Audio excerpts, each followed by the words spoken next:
Hello students, PIB के YouTube channel पर मैं हेमंत चौबे एक बार फिर से आप सभी लोगों का स्वागत करता हूं। एमपीपीएससी द्वारा आयोजित सेट और असिस्टेंट प्रोफेसर की हमारी कक्षा में जो हम सोशलॉजी और साथ ही साथ एमएसडब्ल्यू ये दोनों ही सब्जेक्ट्स साथ में कवर कर रहे हैं, क्योंकि मैंने आपको पहले भी बताया है कि इस बार सेट और असिस्टेंट प्रोफेसर दोनों में एमएसडब्ल्यू और सोशलॉजी का एक ही पेपर आना है और जो पेपर किसका आएगा, सोशलॉजी का। और इसी क्रम में हमने यूनिट नंबर 1 में शास्त्रीय समाजशास्त्री परंपराएं ये यूनिट हमने स्टार्ट कर दी है। और इस यूनिट के अंतर्गत हमने इसके पहले सबसे पहले जो समाजशास्त्री हैं हिमायल दुर्खिम के जितने भी कंसेप्ट्स हैं वो हम सब देख चुके हैं। आज से हम नए समाजशास्त्री विचारक प्रारंभ कर रहे हैं और उनका नाम है कार्ल मार्क्स। काफ़ी चिर परिचित नाम है, आप सभी लोगों ने सुन रखा होगा। मार्क्स ने समाजशास्त्र में और समाजशास्त्र के साथ ही साथ अर्थशास्त्र में भी बहुत ज़्यादा योगदान दिया है अपने विचारों से। और इन्होंने उस समय समाजवाद और साम्यवाद को लेकर के अपनी जो विचारधारा दी थी वह एक बहुत नवीन प्रकार की विचारधारा थी। तो समाजशास्त्र में कार्ल मार्क्स का जो योगदान है वो आपके असिस्टेंट प्रोफेसर और सेट इनके लिए बहुत ज़्यादा महत्वपूर्ण है। मार्क्स से बहुत सारे प्रश्न पूछने में आते हैं। मार्क्स का जो योगदान है हम वन बाय वन पढ़ेंगे। आज का जो लेक्चर है कार्ल मार्क्स का वो है इनका बहुत महत्वपूर्ण जो सिद्धांत है वो क्या है, द्वंद्वात्मक भौतिकवाद, जिसे इंग्लिश में क्या बोलते हैं हम, डायलेक्टिकल मटेरियलिज्म। ठीक, द्वंद्वात्मक भौतिकवाद ये दो शब्दों से जुड़ करके बना हुआ है। द्वंद्वात्मक यानी कि एक ऐसी प्रक्रिया जिसमें क्या सम्मिलित है, द्वंद्व सम्मिलित है, यानी डायलेक्टिक सम्मिलित है। और साथ ही साथ ये भौतिकवादी विचारधारा से प्रेरित है। तो इसको हम क्या बोलते हैं, द्वंद्वात्मक भौतिकवाद। अब सबसे पहली बात तो ये आ जाती है कि आखिर द्वंद्व क्या है। तो हम सबसे पहले द्वंद्व या द्वंद्ववाद को समझ लें। तो द्वंद्ववाद का जो अंग्रेजी रूपांतरण है वो क्या है, डायलेक्टिक है। और ये यूनानी शब्द यानी डायलगोस से बना है। और ये जो द्वंद्व शब्द आता है इसका अर्थ ये होता है कि बातचीत करना या तर्क वितर्क करना। ठीक है, यहाँ से इसका अर्थ आप समझ जाइए। देखिए, बातचीत करना या फिर तर्क वितर्क करना। तो ये जो द्वंद्व है इसको थोड़ा सा मैं आपको डिटेल में समझा देता हूँ। ठीक है, एक्चुअली क्या है कि हम उस समय प्राचीन ग्रीक दर्शन की यदि चर्चा करें तो द्वंद्व जो शब्द था, द्वंद्व शब्द अभी मैंने आपको बताया कि ये संबंधित था तर्क वितर्क से। अब बात ये आती है कि तर्क वितर्क आखिर किस चीज का किया जा रहा है।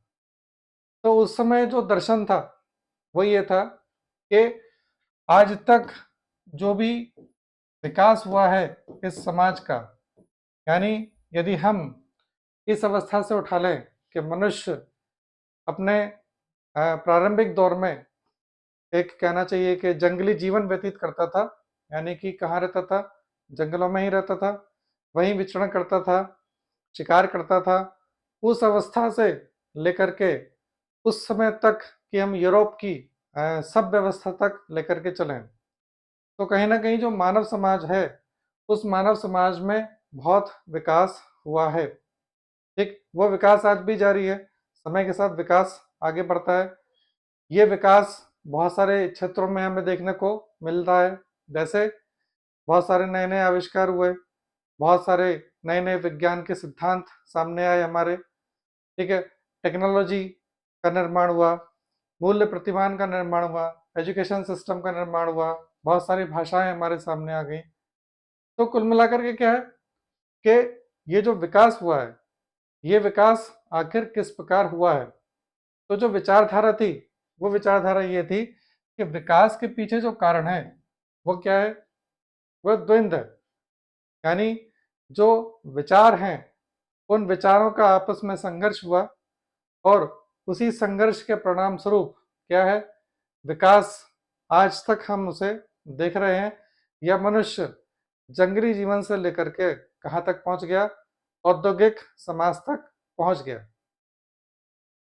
उस समय जो एक बहुत जाने माने विचारक थे वो थे हीगल। ठीक। और हीगल का ये कहना था कि विचार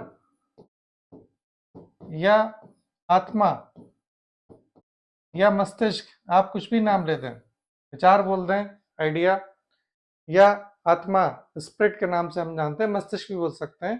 हीगल का कहना था कि विचार या आत्मा यही प्राथमिक है, और इसी विचार या आत्मा से क्या हुआ है, मनुष्य ने विभिन्न प्रकार के आविष्कार किए हैं, और तात्पर्य यह है कि इससे विभिन्न प्रकार के भौतिक पदार्थों का निर्माण हुआ है। किससे हुआ है?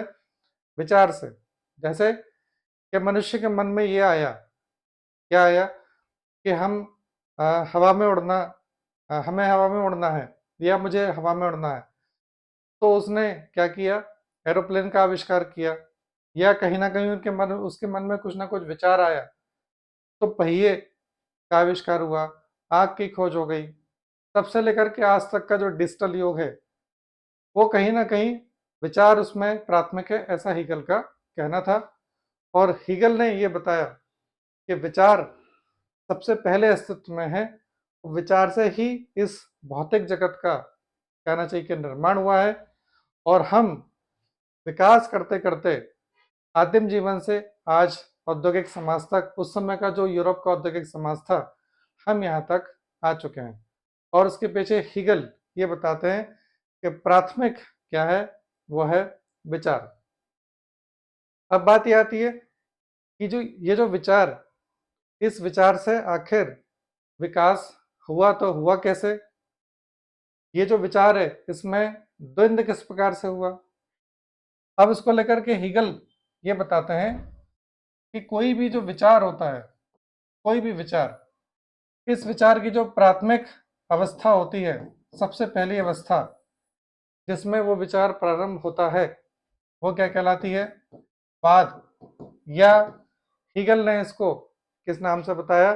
थीसिस। ठीक। हीगल इसको क्या बोलते हैं? वाद। यानी कि कोई भी विचार हमारे मन में जब बिल्कुल प्राथमिक तौर पर आता है, तो उसे हीगल क्या बोलते हैं? उसे वाद के नाम से जानते हैं। अब हीगल का ये कहना है कि कुछ समय बाद ये जो वाद होता है, इस वाद में ये चलता रहता है हमारे मन में विचार कि हमें ऐसा करना चाहिए, ये करना चाहिए, ये आविष्कार करना चाहिए, इस तरीके से काम अच्छे से हो सकता है, बहुत सारी चीजें हो सकती हैं। कुछ समय बाद हीगल का ये कहना है कि इस विचार में कुछ ना कुछ कमियां सामने आने लगती हैं, और हमको ये लगता है कि ये जो विचार है, इस विचार में ये कमियां हैं। तो वो जो उसका प्रतिवाद सामने आया, यानी उस विचार का प्रतिवादी विचार जो सामने आया, हीगल उसको बोलते हैं कि ये प्रतिवाद कहलाता है। यानी जब हम विचार में, किसी वाद में कमी निकालने लगते हैं कि ये बेहतर किया जा सकता है इसमें से, यदि हम ये चीजें हटा दें, तो वो जो कमी वाला विचार है, उसे हीगल क्या बोलते हैं? प्रतिवाद बोलते हैं। और इसको हम इंग्लिश में बोल देते हैं एंटीथेसिस।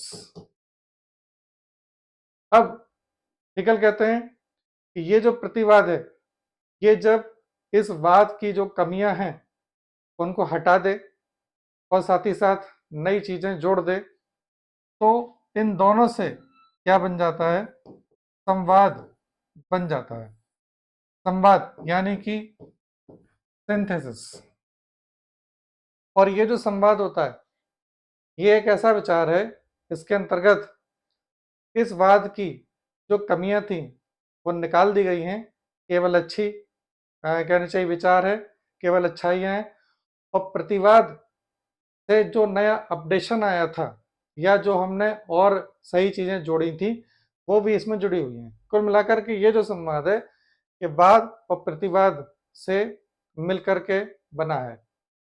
यदि ये बोला जाए कि ये संवाद क्या है, तो हम बोल सकते हैं कि इस वाद का ये अपडेटेड वर्जन है, एक कॉमन लैंग्वेज में बात कर सकते हैं, अपडेटेड वर्जन है, जिसमें इस वाद की कमियों को दूर कर दिया गया है। अब इसके आगे क्या होगा? इसके आगे ये होगा कि हीगल ये कहते हैं कि ये जो संवाद है, ये कुछ समय बाद वाद के जैसा ही काम करने लगता है। ये अपने आप में मूलभूत विचार बन जाता है। फिर उसके बाद फिर से इस विचार में कुछ ना कुछ प्रतिवाद आता है, यानी कुछ ना कुछ कमी आती है, और इस कमी से हम निकाल करके, यानी कि इसकी कमियों को निकाल करके हम फिर से नया संवाद तैयार करते हैं, और ये क्रम लगातार चलता रहता है। और हीगल का कहना है कि इसी से ही तब से लेकर के आज तक विकास हुआ है। यदि एक जनरल एक एग्जाम्पल से मैं आपको उसको समझाऊं, तो शुरुआत में जो मोबाइल था, क्या था? कीपैड वाला मोबाइल था। तो शुरुआत में कहीं ना कहीं लैंडलाइन था। लैंडलाइन अपने आप में हम बात कर सकते हैं एक वाद की, या वाद के पहले की अवस्था।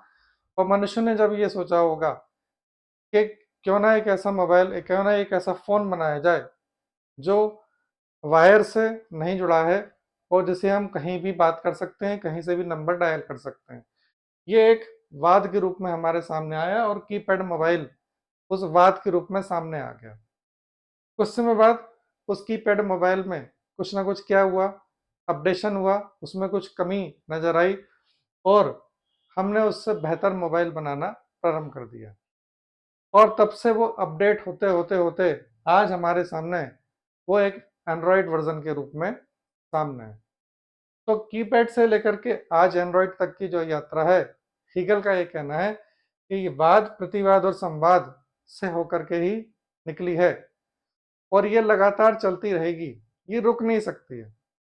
इसके रुकने का तात्पर्य क्या हो जाएगा कि हमने विकास को क्या कर दिया है, रोक दिया। क्योंकि हर एक वाद में कुछ ना कुछ कमी अवश्य होती है। ये बिल्कुल वैसे ही है जैसे कि आप कोई मेंस का अपना आंसर लिखें, और उस आंसर को आपने एक बार पढ़ा, लेकिन जब आप उसे 2-3 बार पढ़ेंगे तो उसमें कुछ ना कुछ कमियां आपको हमेशा ही नजर आने लगेंगी, और उसको फिर आप कमियों को जोड़ करके, हटा करके कुछ अच्छी चीज़ें जोड़ देते हैं। लेकिन ये एंडलेस होता है। आप जब भी अपनी कुछ भी पुराना किया हुआ कुछ भी कार्य, जब भी आप उसे देखेंगे, तो आपको ये लगेगा कि मैं इसकी जगह ये और ज़्यादा अच्छा कर सकता था। तो हमेशा किसी न किसी कार्य में क्या है, उसका प्रतिवाद अवश्य होता है, और संवाद के रूप में वो जन्म लेता है। तो ये वाद, प्रतिवाद और संवाद, तो हीगल का ये कहना था कि इसी वाद, प्रतिवाद और संवाद से क्या हुआ है, इसी से ही विश्व कहाँ प्रगति किया है, पूरा मानव समाज ने प्रगति करी है, और हम जंगली जीवन से लेकर के कहाँ तक पहुंच गए हैं, औद्योगिक अवस्था में पहुंच चुके हैं, और ये आगे बढ़ती ही रहेगी। तो ये जो प्रोसेस है, ये प्रोसेस क्या कहलाता है? डायलेक्टिक। यानी यहाँ पे संघर्ष हो रहा है, ठीक है? एक वादी है और दूसरा उसका क्या है, प्रतिवादी है। दोनों में संघर्ष हुआ और संवाद के रूप में सामने आया। उसके बाद फिर से ये संवाद वाद में कन्वर्ट हो गया, फिर से संघर्ष, और ये सब अंतर विरोध चलता रहता है, और समाज का विकास निरंतर होता रहता है। ये हीगल की विचारधारा थी, और मैंने आपको बताया कि हीगल ने अपने इस पूरे कंसेप्ट में विचार को प्राथमिक माना है। और विचार से ही हीगल क्या बोलते हैं कि भौतिक पदार्थ का निर्माण अस्तित्व में आया है। यानी कुछ ना कुछ मनुष्य के दिमाग में आया, तभी उसने कंप्यूटर का निर्माण कर दिया, भले ही वो कैलकुलेटर से हुआ। अब यदि हम बात करते हैं मार्क्स की, तो मार्क्स जो थे, मार्क्स ने हीगल का ये जो कंसेप्ट था, वाद प्रतिवाद संवाद, इसको उन्होंने एक्सेप्ट किया कि आप सही कर रहे हैं, कुछ भी गलत नहीं है इसमें। लेकिन मार्क्स ने पलट दिया कंसेप्ट, और मार्क्स ने ये बोला कि ये जो पदार्थ है, ये प्राथमिक है, और इस पदार्थ से ही विचार का निर्माण संभव हो सकता है। ये मार्क्स ने हीगल की विचारधारा में चेंज कर दिया। बाकी का कंसेप्ट यदि देखा जाए तो लगभग वही है जो हीगल ने बोला था, वही वाद प्रतिवाद संवाद है। लेकिन मार्क्स ये बोलते हैं कि पदार्थ प्राथमिक है, वो जो भौतिक तत्व है वो प्राथमिक है, और उसी से ही विचार का निर्माण हुआ है। यदि हीगल ऐसा कहते हैं कि विचार प्राथमिक है, तो मार्क्स का ये कहना है कि विचार आता कहाँ है? विचार आता है मस्तिष्क में। मस्तिष्क एक पदार्थ है। मार्क्स का ये कहना है कि यदि हीगल ऐसा बोलते हैं कि मनुष्य ने उड़ने के लिए विचार आया उसके मन में, तो मार्क्स का ये कहना है कि ये जो विचार आया मन में, ये तब आया जबकि उसने पशु पक्षी को देखा। यानी कहीं ना कहीं पदार्थ प्राथमिक है। यदि पशु पक्षी उड़ते हुए मनुष्य नहीं देखता, तो उसके मन में उड़ने का विचार कभी नहीं आता। तो मार्क्स ने क्या किया? पदार्थ को प्राथमिक रख दिया और विचार या आत्मा इसको सेकेंडरी कर दिया। और मार्क्स का ये कहना था कि हो सकता है कि आपके मन में किसी वस्तु का विचार नहीं आया हो, लेकिन वो वस्तु अस्तित्व में हो सकती है। ये बिल्कुल सत्य भी है। हो सकता है आज की डेट में यदि हम बात करें तो दक्षिण अफ्रीका में जाकर के हम किसी घोर जनजातीय क्षेत्र में पहुंच जाएं और उसको जाकर के ये जो डिजिटल पेन है उसको ये दिखाएं और इससे पूछें ये क्या है, तो उसके मन में इस डिजिटल पेन का कोई भी विचार नहीं है। लेकिन ये जो वस्तु है ये जो पदार्थ है, ये अस्तित्व में है। तो कुल मिलाकर के पदार्थ प्राथमिक है और विचार हो या ना हो, पदार्थ रहता है। लेकिन इसका उल्टा यदि देखें, ये प्राथमिक यदि हम मान के चलते हैं, तो हमारे मन में जो विचार है उस विचार के चलते कोई पदार्थ अस्तित्व में हो, ये पॉसिबिलिटी नहीं है।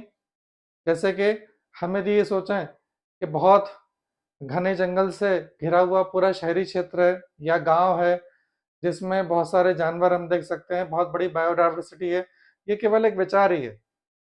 ठीक है, यहाँ हम ऐसी विचार कर लें कि जहाँ पर मानव समाज जिसमें कोई ऊंच नीच नहीं है, सभी लोग बराबर हैं, ये विचार है और वास्तविकता में इसका कोई अस्तित्व नहीं है। तो विचार प्राथमिक नहीं है। क्या है प्राथमिक? पदार्थ। और इसलिए मार्क्स ने यह बोला था कि हीगल सिर के बल खड़े थे। सिर के बल से उनका मतलब था कि विचार, आत्मा या मस्तिष्क, हीगल इसको प्राथमिक मान रहे थे। तो मार्क्स ने बोला हीगल सिर के बल खड़े थे, मैंने उन्हें क्या कर दिया? पैर के बल खड़ा कर दिया। इसका मतलब मार्क्स ने पदार्थ को प्राथमिकता दे दी कि पदार्थ से ही विचार का निर्माण हुआ है। ये मार्क्स का बहुत प्रसिद्ध स्टेटमेंट है जिसमें ये बोलते हैं कि हीगल सिर के बल खड़े थे और मैंने उन्हें पैर के बल खड़ा कर दिया। ये आपसे पूछने में आ सकता है। ये जो वाद प्रतिवाद संवाद की थ्योरी बताई, ये भी आपसे पूछने में आ सकती है। तो मार्क्स का जो विचार है, मार्क्स का जो द्वंद्वात्मक भौतिकवाद है, देखिए द्वंद्व की व्याख्या भौतिकवाद यानी कि भौतिक पदार्थ के आधार पर मार्क्स ने करी। इसलिए मार्क्स का ये जो कंसेप्ट है ये क्या कहलाता है? ये द्वंद्वात्मक भौतिकवाद कहलाता है। हीगल का जो कंसेप्ट था वह द्वंद्वात्मक आदर्शवाद के नाम से जाना जाता था। ठीक है, तो ये ओवरऑल द्वंद्वात्मक भौतिकवाद का जो एक बेसिक कंसेप्ट है ये मैंने आपको समझाया। इसमें और भी कई सारी चीजें हैं। मार्क्स का जो द्वंद्वात्मक भौतिकवाद है ये किससे मिलकर के बना है? दो विचारधाराओं से। पहली विचारधारा क्या है? यांत्रिक भौतिकवाद की है। और यांत्रिक भौतिकवाद कहाँ से आया? वैज्ञानिक क्रांति के परिणाम स्वरूप। और इसी वैज्ञानिक क्रांति ने मार्क्स को प्रभावित किया था और मार्क्स ने यह सोचा था कि ये जो विचार है, विचार का महत्व सेकेंडरी है, पदार्थ ही सब कुछ होता है। और दूसरी विचारधारा क्या है? हीगल का आदर्शवादी द्वंद्व है, जिसमें मैंने भी आपको बताया कि वाद, प्रतिवाद और संवाद, ये तीनों की चर्चा कौन करते हैं? मार्क्स। तो दो अलग अलग विचारधाराओं को आप जोड़ देंगे तो मार्क्स का द्वंद्वात्मक भौतिकवाद तैयार हो जाएगा। मार्क्स ने समाज को किस तरीके से देखा? वैज्ञानिक ढंग से देखा। यह प्रश्न भी बहुत ज्यादा पूछने में आता है कि सर्वप्रथम समाज को वैज्ञानिक तरीके से किसने देखा? तो ध्यान रखिएगा, मार्क्स हैं। इन्होंने क्या तर्क दिया कि प्रकृति में क्या है? द्वंद्व है, यानी प्रकृति का जो विकास हुआ है वो द्वंद्वात्मक तरीके से ही हुआ है। इसे क्या बोलते हैं? प्रकृति का द्वंद्व बोलते हैं। वो क्या कहते हैं? प्रकृति में द्वंद्वात्मक नियम जिस तरह काम करते हैं वैसे ही द्वंद्व कहाँ होते हैं? इतिहास में भी होते हैं। इसलिए मार्क्स का ये कहना है कि इसी द्वंद्व के सहारे आदिम जीवन से उठ करके मनुष्य कहाँ तक पहुँच गया? औद्योगिक अवस्था तक पहुँच गया, और ये द्वंद्व आगे भी जारी रहेगा। चलिए, द्वंद्वात्मक भौतिकवाद के नियम क्या है? तो मार्क्स इसमें 3-4 नियम बताते हैं। पहला नियम क्या है? परस्पर विरोधों में एकता। ठीक, परस्पर विरोधों में एकता, यानी मार्क्स का ये कहना है कि संसार की प्रत्येक वस्तु परस्पर विरोधी तत्वों से बनी होती है। परस्पर विरोधी तत्व, जैसे कि सपोज यदि हम आज की बात करें तो आज दो प्रकार के वर्ग हैं समाज में। एक शासक वर्ग है और दूसरा कैसा है? शासित वर्ग है। शासक वर्ग और शासित वर्ग, ये दोनों आपस में क्या है? एक तो है नहीं है। कैसे हैं? ये विरोधी तत्व हैं। ऐसे ही समाज में आप किसी भी स्थान पर पहुंचेंगे, हमेशा ही क्या होता है कि दो विरोधी तत्व आपको देखने को मिलेंगे। एक अलग विचारधारा का होता है और दूसरी अलग विचारधारा का होता है। दोनों ही आपस में विरोधी हैं। ये परस्पर विरोधी तत्व अपनी संरचना या बनावट में कैसे होते हैं? सावयवी या ऑर्गेनिक होते हैं, मतलब इनसे मिलकर के ही पूरे समाज का निर्माण होता है, एक शरीर की तरह। ये सावयवी तत्व परस्पर विरोधी होकर भी क्या करते हैं? व्यवस्था को एकता प्रदान करते हैं। यानी शासक और शासित का यदि हम उदाहरण ले लें तो ये दोनों एक साथ मिलकर के क्या करते हैं? इस देश को चलाने का काम करते हैं, एक होने का काम करते हैं। ये हमेशा संघर्ष में नहीं रहते, भले ही विरोधी हैं। दूसरा नियम क्या है? परिमाणात्मक परिवर्तन का गुणात्मक परिवर्तन में रूपांतरण। तो मार्क्स का ये कहना है कि जब परिवर्तन आता है तो शुरू में वो परिमाणात्मक दिखता है। परिमाणात्मक से मतलब क्या है? संख्यात्मक। जैसे तो कम है, कोई संख्या कम है, ज्यादा हो गई तो हमने क्या बोला? परिमाण उसका ज्यादा हो गया। जहां हम किसी भी चीज को संख्यात्मक रूप में मापते हैं तो वो क्या कहलाता है? परिमाणात्मक परिवर्तन। जैसे हमने बोला कि सामंतवादी समाज से औद्योगिक समाज में जब हम आ गए तो उत्पादन बढ़ गया, क्योंकि औद्योगिक समाज में क्या हुआ? इंडस्ट्री लग गई, उत्पादन बढ़ गया, तो परिमाणात्मक परिवर्तन कहलाया। लेकिन मार्क्स का ये कहना है कि ये परिमाणात्मक परिवर्तन अकेला परिमाणात्मक नहीं है, गुणात्मक भी है। क्यों है गुणात्मक? क्योंकि उसने समाज की वर्ग संरचना को बदल दिया। क्योंकि सामंतवादी समाज में दो वर्ग थे, सामंत और भूदास, और जब वो परिमाणात्मक परिवर्तन हुआ औद्योगिक समाज में तो पुराने वाले वर्ग समाप्त हो गए और नए दो वर्ग सामने आ गए। कौन से आ गए? एक आ गया बुर्जुआ और दूसरा क्या आ गया? सर्वहारा। गुणात्मक यानी समाज का गुण बदल जाना। तीसरा नियम बताते हैं, निषेध के निषेध का नियम। यानी हर एक वस्तु जब अपनी अगली अवस्था में जाती है तो पहले वाले का निषेध कर देती है। और उसको मार्क्स समझाते हैं कि भाई सबसे पहले जैसे कि आपने एक पौधे जमीन के अंदर बीज लगाया, बीज कुछ समय बाद अपना निषेध करता है और ये फूटता है और किस में कन्वर्ट होता है? पौधे में कन्वर्ट होता है। उसके बाद पौधा स्वयं फूटता है और कली में कन्वर्ट हो जाता है, पौधे का कुछ हिस्सा। कलियां अपना स्वयं का निषेध करती हैं और ये पुष्प में कन्वर्ट हो जाती हैं। पुष्प अपना स्वयं का फिर से विरोध करता है और ये फिर से क्या कर देता है? सूखने के बाद सामान्यतः बीज में कन्वर्ट हो जाता है। और ये निषेध के निषेध का नियम हमेशा चलता रहता है। यानी हर आगे आने वाली वस्तु अपनी पिछले वाली वस्तु का क्या करती है? निषेध या विरोध करती है। नेक्स्ट नियम क्या बताते हैं? गतिशीलता का नियम। गतिशीलता से मतलब इस पूरे विश्व में, इस पूरे संसार में कुछ भी स्थिर नहीं है। सब कुछ कैसा है? सब कुछ गतिशील प्रकृति का है। तो ये मार्क्स क्या बताते हैं? द्वंद्वात्मक भौतिकवाद के नियम बताते हैं। द्वंद्वात्मक भौतिकवाद के कुछ विशेष लक्षण क्या क्या है? द्वंद्वात्मक भौतिकवाद वस्तुओं को गतिशील मानकर चलता है, जैसे मैंने अभी आपको बताया। एक तत्व वस्तु की निरंतरता को बनाए रखता है और दूसरा क्या करता है? निरंतरता का विरोध करता है। यानी एक उसे आगे बढ़ाएगा और दूसरा क्या करेगा, उसका विरोध करेगा। जैसे मैंने अभी आपको बताया, वाद प्रतिवाद संवाद, यानी मोबाइल कीपैड से लेकर के और स्मार्टफोन तक आज हमारे सामने आ चुका है। लेकिन कुछ चीज़ें तब से आज तक चली आ रही हैं। जैसे कि रिंगटोन की यदि हम बात करें, तो वो रिंगटोन पहले भी आती थी और आज भी है, तो निरंतरता उसकी है। लेकिन बाकी सारी चीज़ें विरोध की कैटेगरी में क्या हो गई, बदल गई। तो निरंतरता भी है और विरोध भी है। पदार्थ समाज की यथार्थता है, यानी मार्क्स अपने पूरे वर्णन में विचार को प्राथमिक नहीं मानते हैं। किसे प्राथमिक मानते हैं? पदार्थ को प्राथमिक मानते हैं। पदार्थ के अंतर विरोध से ही द्वंद्व होता है। मार्क्स का ये कहना है कि जो अंतर विरोध होता है, अंतर विरोध बाहर से नहीं आता है, यानी वो जो द्वंद्व है, वो जो विरोध है, संघर्ष है, बाहर से नहीं आएगा। क्या रहेगा? वो जो व्यवस्था है, उस व्यवस्था के अंदर से ही निकलता है। ये आपसे प्रश्न पूछ सकते हैं कि मार्क्स ने जो विरोध है उसका कारण क्या बताया, द्वंद्व का कारण क्या बताया। तो ध्यान रखिएगा, वो अंतर विरोध है, बाहर से कोई विरोध नहीं होता है। और जो सिस्टम है, जो व्यवस्था होती है, जैसे बीज, बीज बाहर से आकर के उसे कोई नहीं तोड़ता है, वो स्वयं की व्यवस्था से क्या होता है, स्वयं ही टूटता है और पौधे में कन्वर्ट हो जाता है। ठीक है। ऐसे ही मार्क्स बोलते हैं कि आज, मार्क्स के समय क्या था, पूंजीवादी व्यवस्था थी।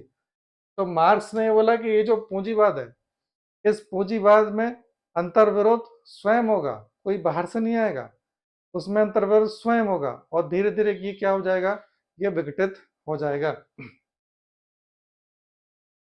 विकास का माध्यम क्या है? संघर्ष है, वाद प्रतिवाद संवाद। और ये क्या है? ये संघर्ष है, दुर्खीम की तरह नहीं है सहयोग, केवल क्या है, संघर्ष। और संघर्ष से मुंह मोड़ना विकास के क्रम को पीछे ढकेलने जैसा होता है। यानी आपने क्या किया, जिस दिन उस वाद प्रतिवाद संवाद को रोक दिया, उसी दिन से, उसी समय से, तत्क्षण विकास का क्रम क्या हो जाएगा, रुक जाएगा। इसलिए वस्तु क्या होती है, वाद प्रतिवाद संवाद में आगे बढ़ती रहती है। विकास की दिशा गुणात्मक होती है, अभी आपको बताया, ये गुणात्मक परिवर्तन कर देता है। जैसे औद्योगिक समाज ने क्या किया, संयुक्त परिवार को किस में कन्वर्ट कर दिया, नाभिकीय परिवार में। ये गुणात्मक परिवर्तन हो गया। विकास का क्रम या सिलसिला सीधी और सरल रेखा की तरह नहीं होता है, यह टेढ़ा मेढ़ा, यानी कैसा होता है, सर्पिल, यानी कि ये विकास आगे बढ़ता तो है लेकिन सर्पिल तरीके से आगे बढ़ता है।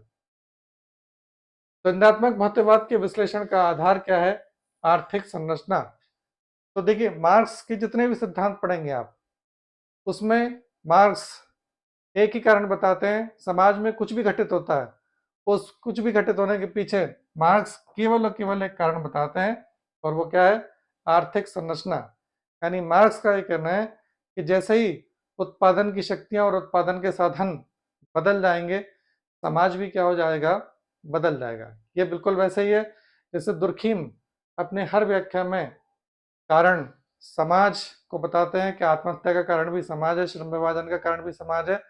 ऐसे ही मार्क्स ने केवल और केवल क्या बताया है, आर्थिक संरचना। तो द्वंद्वात्मक भौतिकवाद की भी वो विश्लेषण जो करते हैं, वो किस आधार पर करते हैं कि आर्थिक संरचना में जैसे जैसे परिवर्तन आएगा, वैसे ही वैसे संघर्ष होकर के समाज उसी तरीके से आगे बढ़ेगा। ठीक। तो ये ओवरऑल मार्क्स का क्या था, द्वंद्वात्मक भौतिकवाद, काफी महत्वपूर्ण बेसिक कंसेप्ट मैंने आपको बता दिया। इसमें हीगल और मार्क्स आप दोनों साथ में लेकर के चलेंगे। नेक्स्ट जो लेक्चर है हमारा, वो जल्दी ही हम मिलेंगे, ऐतिहासिक भौतिकवाद को लेकर के, जो द्वंद्वात्मक भौतिकवाद के बाद प्रतिवाद संवाद से ही कोरिलेट होकर के आगे बढ़ता है। तब तक के लिए आप अपनी तैयारी करते हैं। All the best.